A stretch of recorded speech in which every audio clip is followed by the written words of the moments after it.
Now तो अपन इस function को पहले बाइजेक्टिव यानी बाइजेक्शन प्रूव करेंगे। 1 1 और ऑन टू आपको याद है 1 1 का मेथड x1 x2 लेट करके आगे जैसे चलते हैं ना, तो पहले मैं इसको क्या प्रूव करूंगा 1 1 late x1 x2 belongs to R first set such that f of x1 is equal to f of x2। ठीक है, x1 x2 belongs to R और ये मान लेते हैं दोनों की इमेजेस सेम है। अब आप f of x1 मतलब यहाँ x1 लिखोगे तो हो गया 2x1 + 7 और यहाँ x2 रखने पर हो गया 2x2 + 7। 7 से 7 कैंसिल हो जाएगा तो आपको मिला that implies 2x1 is equal to 2x2। 2 से 2 कैंसिल हो गया तो आपको रिजल्ट मिल गया x1 is equal to x2 और x1 इक्वल टू x2 आने का मतलब हो गया f इज 1 1। ये तो हो गया आपका आंसर नंबर 1। ठीक है, अब ऑन टू प्रूव करने के लिए let fx is equal to y।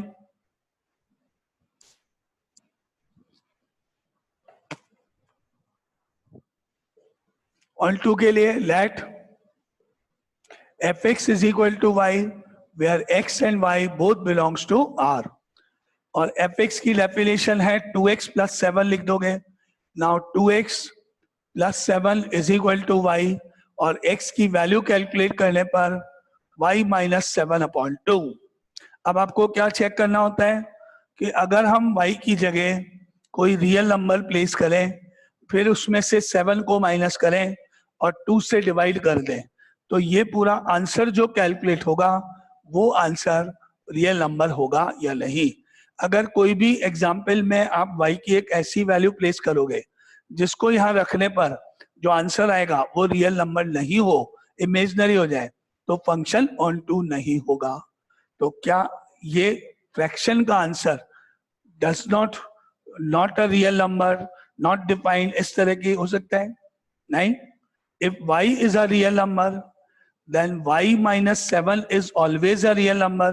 Minus plus करने से कोई फर्क नहीं पड़ता है एंड डिवाइडेड बाय 2 कांस्टेंट 2 से डिवाइड करने पर भी वो रियल नंबर होगा, चाहे वो पॉइंट्स में आ जाए चाहे डेसिमल में आ जाए। ठीक है, तो हम कह सकते हैं यहाँ पे कि because for all y belongs to R, जितने भी रियल नंबर है सब हमने चेक कर लिए, y - 7/2 always a real number. जितने भी y थे उन सबको रख के हमने चेक कर लिया, y - 7/2 हमेशा एक रियल नंबर होगा। इसका मतलब क्या हो गया? therefore all y belongs to R have a pre-image and therefore f is onto। Finally ये हो गया आपका 1 1 onto दोनों proof and therefore f is a bijection। Now because f is 1 1 and onto, therefore f is a bijection and therefore f inverse exists या f is invertible। इस तरह से आपको पहले ये बताना है कि फंक्शन का इनवर्स एग्जिस्ट करता है कि नहीं, इन्वर्टेबल है या नहीं। अब अपन f इनवर्स निकालेंगे, वो तो बहुत सिंपल है। आपने देखा जब अपन f को लिस्ट आउट करते हैं तो जो भी पेयर्स आप बनाते हो उन सारे पेयर्स को रिवर्स करके लिख देते हैं, रिवर्स ऑर्डर में। यानी कि अगर f में आपने जो पेयर बनाए वो x, y है, 1, 2, 3, 7 जो भी पेयर है, तो जब आप f इनवर्स लिखोगे तो जो पेयर बनेंगे वो क्या होंगे? yx, यानी कि जो y है वो पहले आ जाएगा, जो x है वो बाद में आ जाएगा। xy में अपन y की वैल्यू बाद में कैलकुलेट करते हैं और यहाँ उल्टा होगा। तो आपको बस जस्ट क्या करना है, इसके अंदर क्वेश्चन में क्या गिवन था? fx is equal to 2x + 7 ये गिवन था। 2x + 7 में आप x की वैल्यूज रख के y कैलकुलेट करोगे, जैसे x की वैल्यू 1 रख दी, 2 रख दी, 3 रख दी, 4 रख दी, क्योंकि fx ही आपका y है। और जब f इनवर्स होगा तो उल्टा, उस केस में आप क्या करोगे? y की वैल्यू रख के x कैलकुलेट करोगे, जैसा अपन ऑन टू के केस में करते हैं। तो आपने क्या करना है इसके लिए, let fx is equal to y, onto वाला स्टेप है, ऑन टू के लिए जैसे अपन ने किया। Now therefore 2x plus 7 is equal to y. Now x की वैल्यू कैलकुलेट करी जैसा ऑन टू में अभी किया, x is equal to y minus 7/2। अब देखो चेक कर लेना, ये आपका फंक्शन है, इसको y पढ़ना, y is equal to 2x plus, और यहाँ उल्टा x इज इक्वल टू, यही तो डेफिनेशन है। अपन जब फंक्शन लिखते हैं तो x कॉमा वाई है, रिवर्स करेंगे तो y कॉमा x है। अगर y की वैल्यू निकालने का ये फॉर्मूला है तो उल्टा x की वैल्यू निकालने का ये फॉर्मूला बन गया, उसको रिवर्स करना होता है। बस यही अपना आंसर हुआ। देयरफॉर f इनवर्स ऑफ, अगर ये y की टर्म्स में है तो ब्रैकेट में y is equal to y minus 7/2। ये y की टर्म्स में एक्सप्रेशन है तो ब्रैकेट में y आ जाएगा, ये x की टर्म्स में एक्सप्रेशन था इसलिए x था ब्रैकेट में। ये अपना f इनवर्स को लिखने का मेथड है। Any doubt? f इनवर्स निकालना था तो पहले अपन उसको इन्वर्टेबल है या नहीं चेक करा, बाद में आपने वही ऑन टू वाले स्टेप करके f इनवर्स कैलकुलेट किया, यानी x की वैल्यू निकालना होता है इनवर्स का मतलब। Any doubt? किसी को कुछ पूछना है? क्लियर? 1 1 ऑन टू प्रूव करना, इनवर्स कैसे निकालते हैं, ठीक है। चलो अब अपन आगे मूव करते हैं नेक्स्ट सिमिलर टाइप इसी तरह के आगे के क्वेश्चंस पे।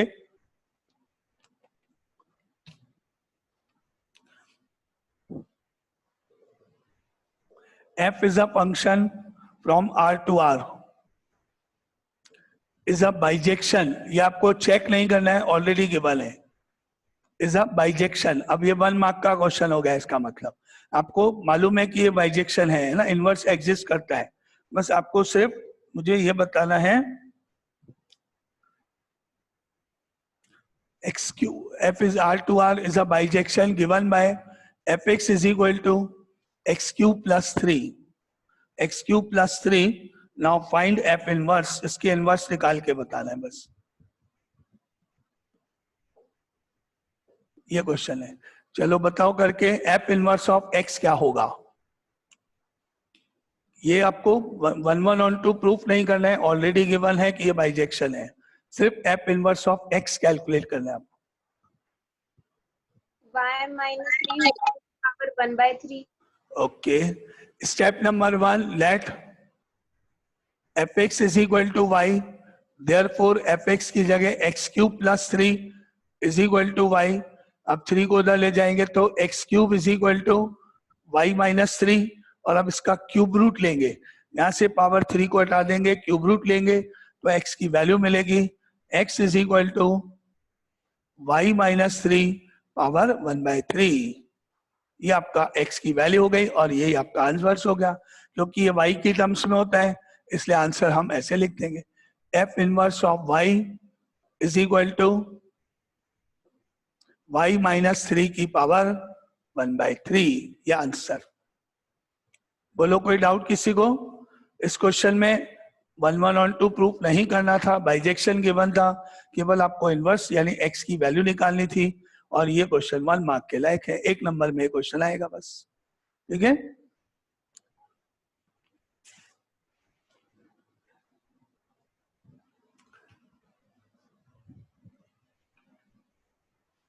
Now next is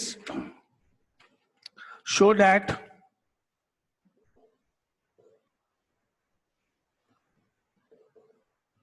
f is a function from r minus 0 all real numbers except 0 to all real numbers except 0 given by fx is equal to 3 upon x, 3 upon x is invertible,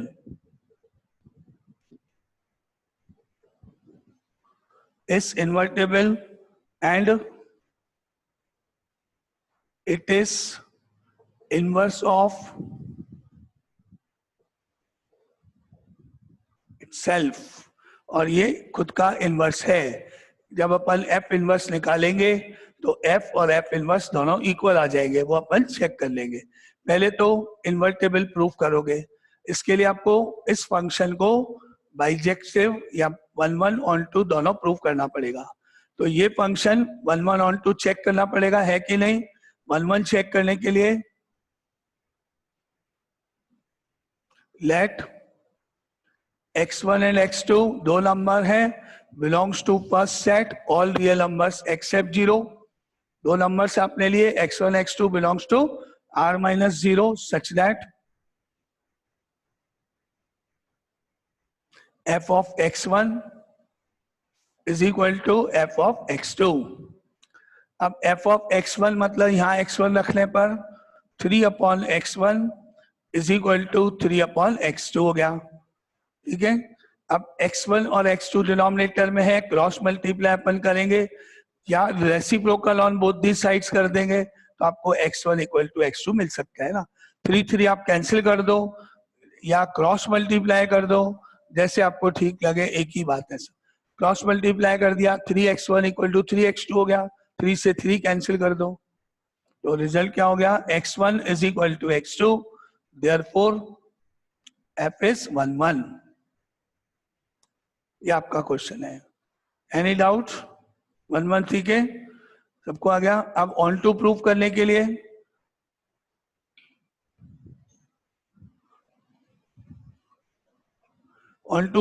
के लिए let fx is equal to y where x and y both belongs to all real numbers except 0। अब fx की जगह तो आया 3 upon x is equal to y। अब आपको x की वैल्यू निकालनी है, reciprocal on both the sides कर दो, क्रॉस मल्टीप्लाई कर दो, कैसे भी। Therefore xy is equal to 3, तो x की वैल्यू हो गई 3 upon y। And we know that 3 upon y is always a real number if y is not equal to 0. या 3 upon y is defined for all y belongs to R except 0।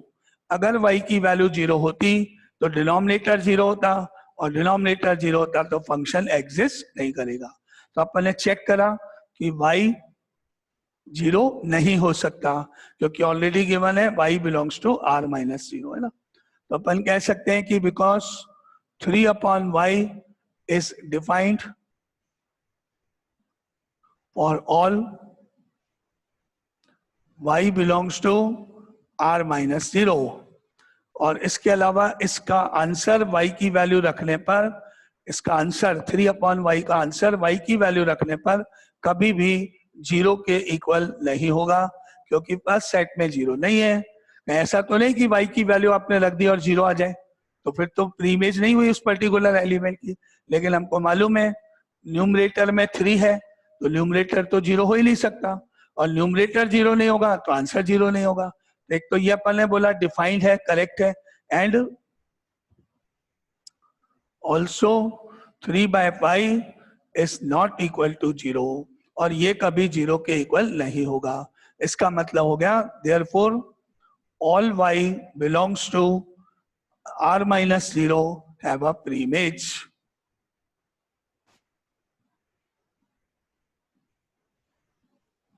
ठीक है, and therefore f is a bijection, hence f is invertible.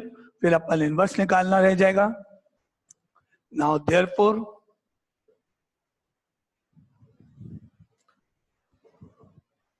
f is a bijection and therefore f is invertible, और inverse आपने निकालना है। अब वापस से वो fx इक्वल टू y वाले स्टेप नहीं करो। जब अपन 1 1 और ऑन टू प्रूफ करते हैं तो ऑन टू प्रूफ करने में अपन ऑलरेडी x की वैल्यू तो निकालते ही हैं, ये यहाँ पे हमेशा लास्ट स्टेप में, तो बस यहीं से ये वाला जो पार्ट आया y की टर्म्स में, इसको ही आंसर में लिखना हो। Now therefore f inverse is equal to f inverse of y is equal to 3 upon y। ये आपका आंसर हो गया। और अब आप चेक करो कि f ऑफ x क्या दिया था, 3/x। f inverse of y क्या है, 3/y। एक ही बात है, क्योंकि अगर ये y की टर्म्स में तो यहाँ y है, अगर मैं यहाँ x लिख दूं तो भी चलेगा, यानी आपने y की टर्म्स में लिखा तो भी सही है। इसके आगे आप ऐसे भी लिख सकते हो, दैट इम्प्लाइज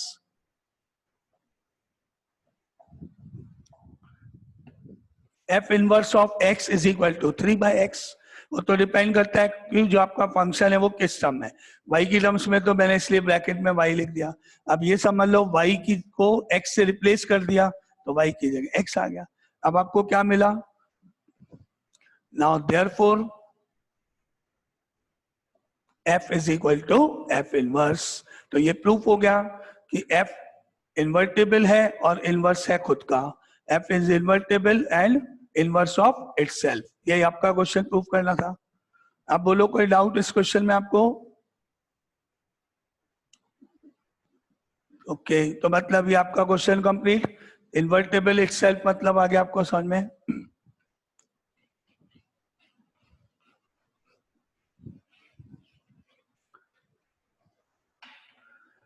नेक्स्ट क्वेश्चन पे चलते हैं।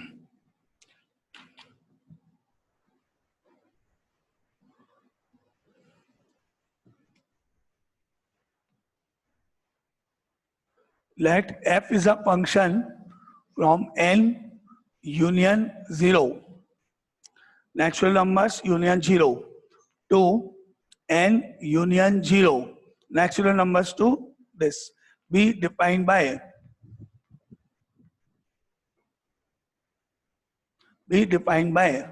f of n. f of n is equal to n plus 1 if n is even and n minus 1 if n is odd. Now show that f is invertible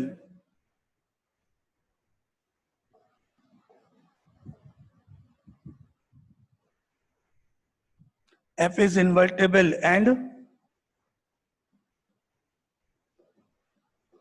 f is equal to f inverse. याद करो ये question आपकी copy में solve है, कल ही अपन ने शायद ये क्वेश्चन किया था। वहां अपन ने केवल इसको 1 1 ऑन 2 प्रूफ किया था, वही के वही सेम वही क्वेश्चन है, वही स्टेप्स हैं। पहले 1 1 चेक करोगे। 1 1 चेक करने के लिए आपको मालूम है कैसे करेंगे, 3 केसेस बनेंगे। केस 1 n1 n2 दोनों ही नंबर्स इवन है मानते हुए, फिर केस 2 n1 n2 दोनों नंबर्स ऑड मानते हुए, फिर केस 3 n1 को इवन n2 को ऑड मानते हुए। और अगर वो केस 3 वैलिड है और आपका आंसर मैच नहीं हुआ तो उस केस में वो 1 1 नहीं होगा, अदरवाइज रिजेक्ट हो जाएगा। ये सारे स्टेप्स आपकी कॉपी में हैं ऑलरेडी, हैं? याद है? याद है सबको या नहीं? वापस करना पड़ेगा? सर याद है। याद है? नहीं लगता नहीं है। तीनों स्टेप्स वापस मतलब किए हुए कॉपी में ना। पहला 1 1 था, आपको याद होगा, उसमें अपन ने केस 1 लिखा था। तो एक बार वापस इस क्वेश्चन को पूरा कंप्लीट करते हैं, जिससे आपको अगर याद नहीं आएगा तो ध्यान आ जाएगा। पूरा कंप्लीट कोई बात नहीं, डबल दूसरी बार देखते हैं। केस 1 में क्या लिखोगे आप? लेट n1 n2 दो नंबर्स लेंगे, belongs to this n union 0, यहां से लेंगे।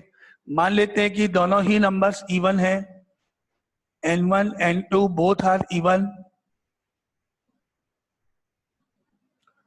और अब हम मान लेते हैं let f of n1 is equal to f of n2। अब यहां पर f ऑफ n1 की जगह इवन के केस में यहां रखने के n की जगह n1, तो ये हो गया n1 प्लस 1, और ऐसे यहाँ n2 रखने पर n2 प्लस 1, और 1 और 1 कैंसिल हो जाएगा, तो n1 is equal to n2। That implies n1 is equal to n2, that implies f is 1 1। ये फर्स्ट केस से रिजल्ट हुआ, यस ये फंक्शन 1 1 है। यहां तक कोई डाउट? केस 1। अब केस 2 लिखते हैं।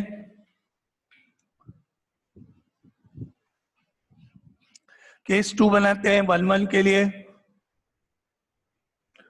लेट n1 n2 दो नंबर्स लिए वापस, belongs to natural number union 0. मान लेते हैं n1 and n2 both are odd, and let f of n1 is equal to f of n2.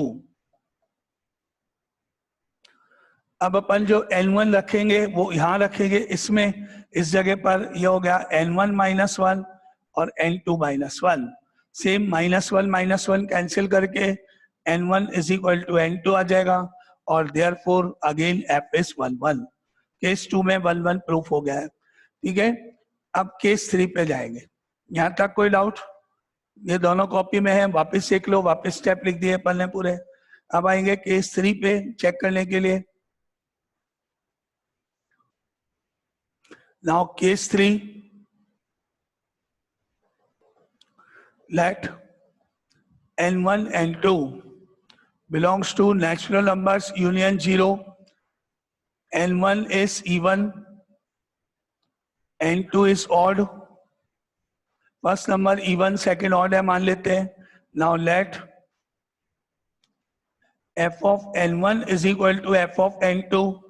Now अब आपने even माना है तो इसमें रखेंगे तो ये n1 प्लस 1 हो गया और ये आप इसमें रखोगे odd वाले में तो n2 माइनस 1 हो गया. ठीक है, अब आप n1 n2 तो कर दो एक साइड में, माइनस 1 को इधर ले लो, प्लस 1 और इसको उधर ले लो. n2 minus n1 is equal to 2. अब चेक क्या करा अपन ने, याद है कि क्या ये वैलिड है? क्या ऐसे दो नंबर्स n1 n2 हो सकते हैं जो यहाँ रखने पर आंसर 2 आ जाए? कंडीशंस पूरी होनी चाहिए. n1 और n2 दोनों नेचुरल नंबर्स होने चाहिए, n2 ऑड होना चाहिए, n1 इवन होना चाहिए. तो आंसर माइनस करने पे 2 आएगा क्या? No sir. नहीं, नो सर नहीं आया. क्योंकि डिफरेंस अगर निकालते हैं, difference between an odd number and an even number is always even. कभी ऑड नहीं होगा या इवन नहीं होगा तो अपना आंसर 2 नहीं होना चाहिए. तो अपन यहाँ पे वो रीजन लिख लो. यहाँ पे क्या लिखोगे? Because n2 is odd, n1 is even. तो ऑड में से इवन को माइनस करने पर जैसे odd number 9, even number 2, answer आएगा 7. ऑड आएगा, इवन यानी 2 नहीं आएगा. तो n2 is odd, n1 is even, therefore n2 minus n1 is odd. तो इनका जो डिफरेंस है वो हमेशा ऑड होगा and therefore n2 minus n1 never equal to 2. तो ये पूरा केस ही आपका रिजेक्ट हो जाएगा. यानी आपका answer from case 1 and case 2 finally f is 1 1. यहां तक क्लियर?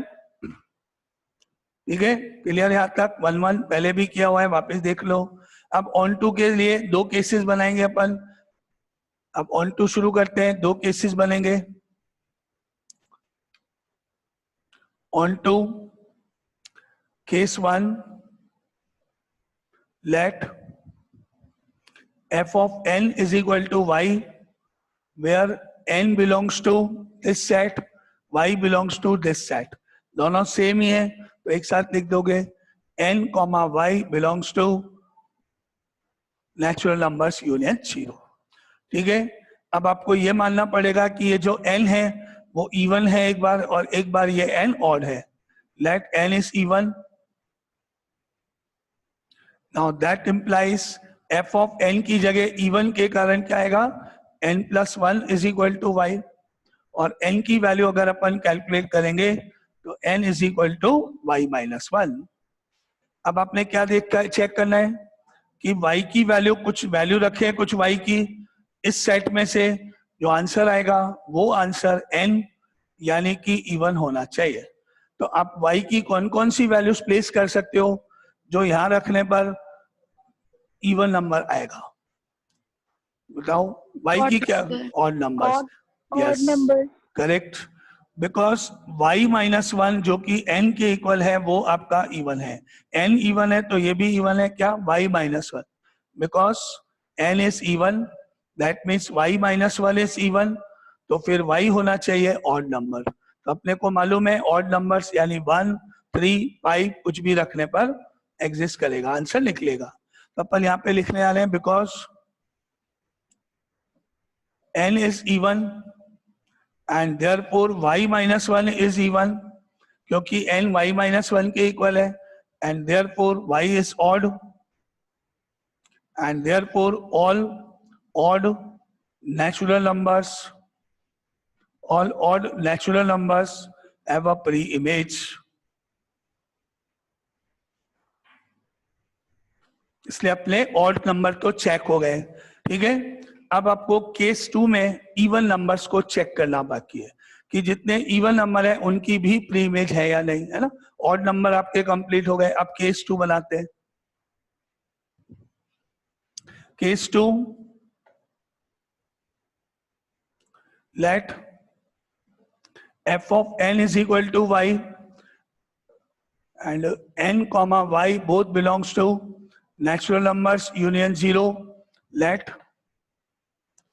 n is odd, तो therefore f of n की जगह n minus 1 equal to y और n is equal to y plus 1.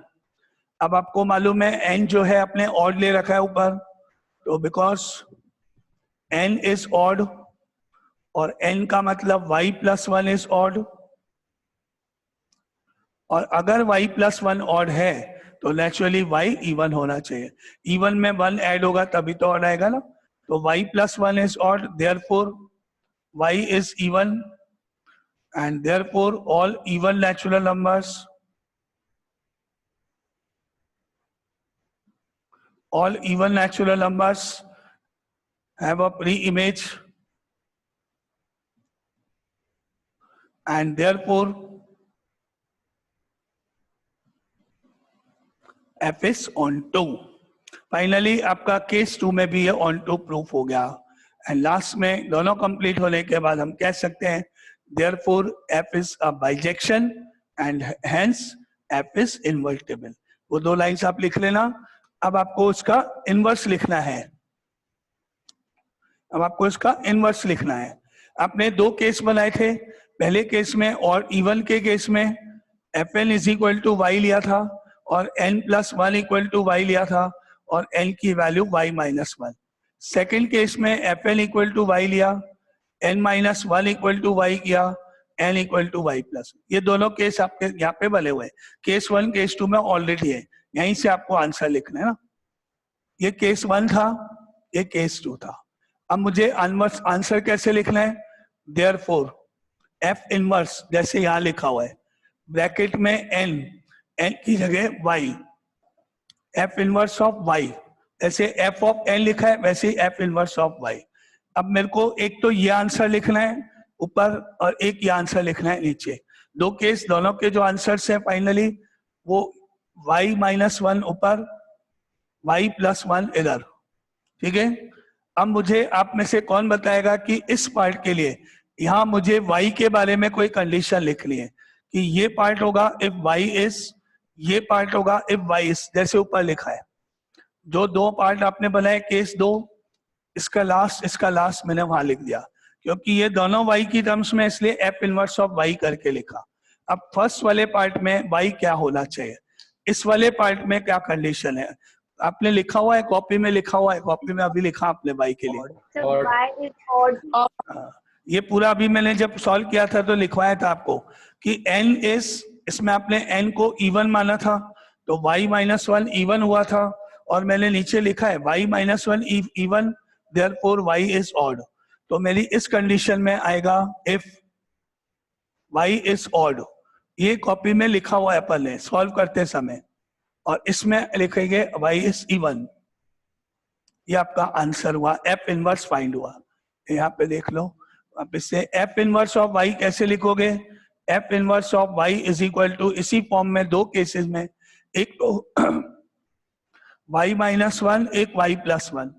y minus 1 में कंडीशन जो आपने ऑलरेडी वहां लिख रखी है, इसमें n इवन था, y इज ऑड, और इसमें y इज इवन। ये स्टेप है।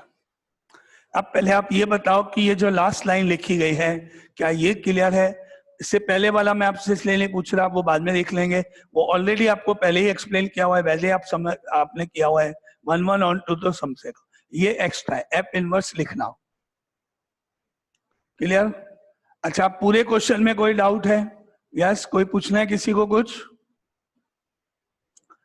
नहीं, कोई डाउट? ओके, तो अब आपके पास ये पूरा क्वेश्चन कंप्लीट हो गया है। क्या इसमें कोई डाउट है? नहीं? अब आप मुझे ये बताओ कि क्या एफ और एफ इनवर्स दोनों सेम हैं या नहीं? एफ ऊपर लिखा हुआ है, एफ इनवर्स नीचे लिखा हुआ है, सेम है कि नहीं? Yes, sir.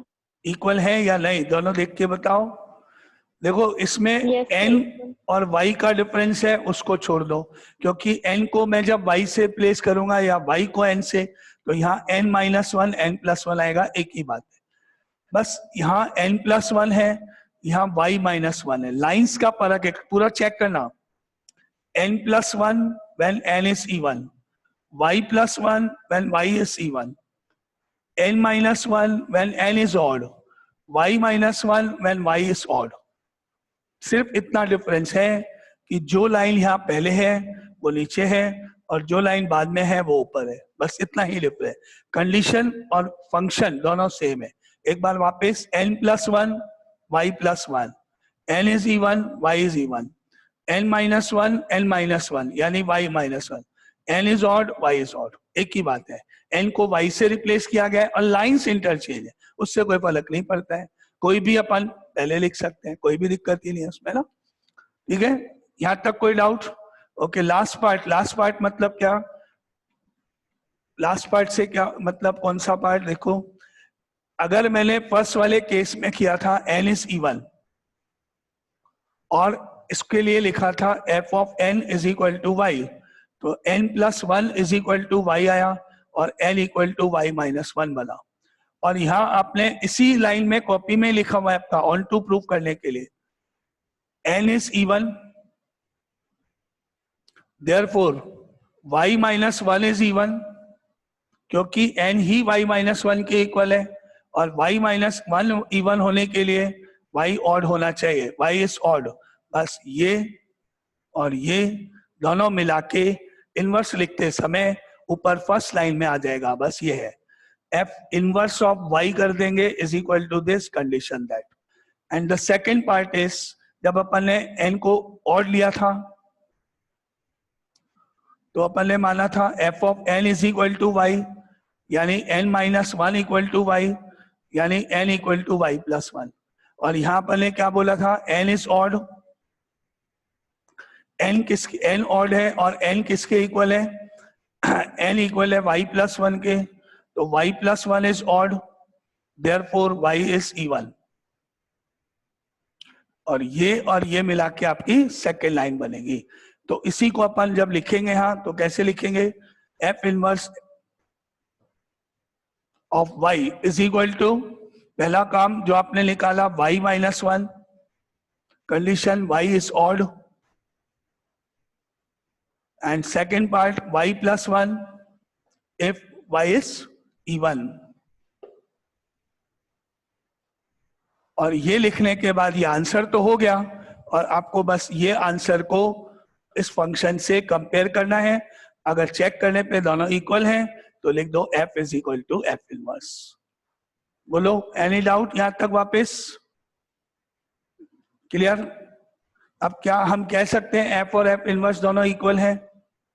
n plus one n is even, y plus one y is even, n minus one n is odd, y minus one y is odd. Lines ऊपर नीचे होने से क्वेश्चन पे कोई फर्क नहीं पड़ता, कंडीशन सेम होनी चाहिए, नंबर सेम होने चाहिए। तो मैं कह सकता हूं therefore f is equal to f inverse. अब बोलो वापस लास्ट बार, क्लियर सबको? अब Sejal clear? Yes sir. Okay, और कोई डाउट किसी को? ये मान ले कंप्लीट हुआ क्वेश्चन, है ना?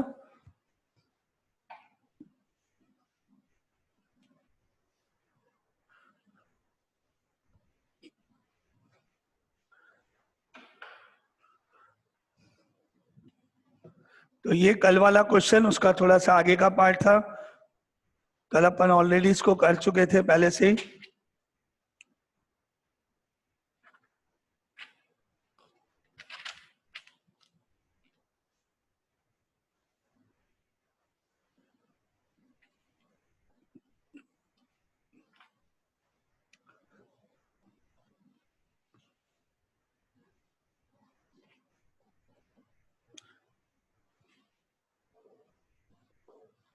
टाइम ओके, अब ऑलमोस्ट टाइम हो गया है, इसलिए आप इस क्वेश्चन को लिखने का कोई मतलब नहीं, इनकम्प्लीट रहेगा। 1 मिनट बची है केवल, तो इसलिए अपन कल से इसको आगे वापस कुछ और क्वेश्चंस कंटिन्यू करेंगे फंक्शंस के। इनवर्स लास्ट टॉपिक है, थोड़ा बोरिंग चैप्टर, खत्म हो जाएगा सैटरडे तक, 2 दिन और, फ्राइडे एंड सैटरडे, ये लास्ट टॉपिक है। इन्वर्टेबल फिर कंप्लीट, फिर आएगी ट्रिग्नोमेट्री वाला पार्ट, इनवर्स ट्रिग्नोमेट्री, वो अपन करेंगे, ठीक है। लेकिन इनवर्स ट्रिग्नोमेट्री में एक प्रॉब्लम आएगी, वो होगी फॉर्मुलेस की, वो याद हो जाने चाहिए। साइन 2a कॉस 2a सब वो तो रहेगा, इंटरेस्टिंग तो है, कैलकुलेशन वर्क है, सब कुछ है, लेकिन फॉर्मुले बेस्ड रहेगा वो। चलो अब अगर अपन आगे कल से मूव करते हैं, कल करते हैं, और इसकी जो प्रॉब्लम्स है शीट की, रिलेशंस की, या और भी आपने जिन्होंने ऑब्जेक्टिव शीट करी है उनसे रिलेटेड, वो सब अपन संडे को मॉर्निंग में सॉल्व करेंगे, ठीक है।